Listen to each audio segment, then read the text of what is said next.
गणपतिं महागणपतिं मनसा स्मरामि। शान्ताकारं भुजगशयनं पद्मनाभं सुरेशं विश्वाधारं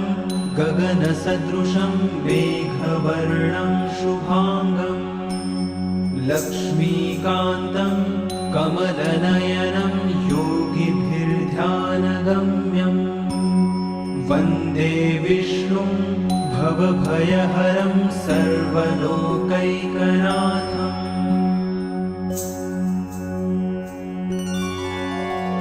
शान्ताकारं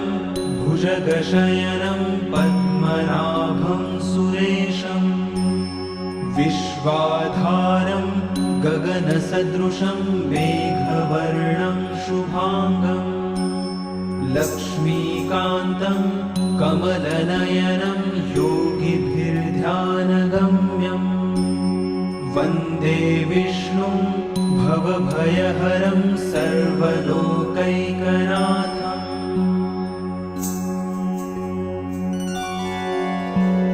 शान्ताकारं भुजगशयनं पद्मनाभं सुरेशं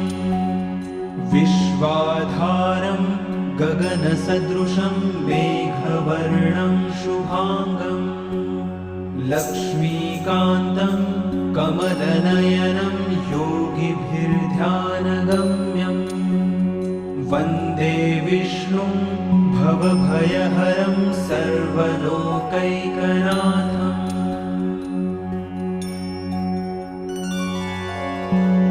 शान्ताकारं भुजगशयनं पद्मनाभं सुरेशं विश्वाधारं गगनसदृशं मेघवर्णं शुभांगं वासवसुहासगमनसुधा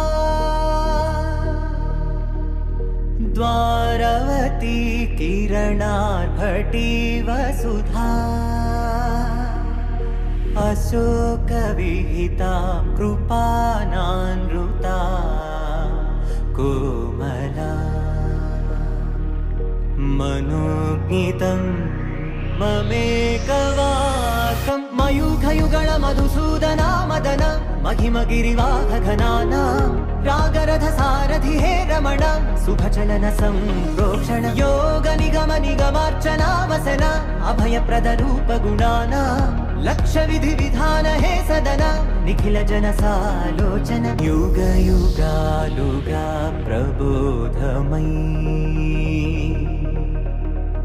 पदि विधालुगा पदे पदे पलिकेटि सायमे मन्ना जाडले कदा నువ్వెదికినదేదైనా చిరుమోవికి జరిగిన చిరునవ్వుల ప్రాసన చిగురేయకాగున నువ్వెళ్ళే దారిన నిన్ను నిన్నుగా మార్చిన నీ నిన్నటి అంచున ఓ కమ్మటి పాఠమే ఎటు చూసినా మయూఖయుగళ మధుసూదన మదన महिमगिरिवाहघनाना रागरथसारथि हे रमण शुभचलन संप्रोक्षण योगनिगम निगमार्चना वसन अभयप्रदरूप गुणाना लक्षविधि विधान हे सदन निखिल जनसार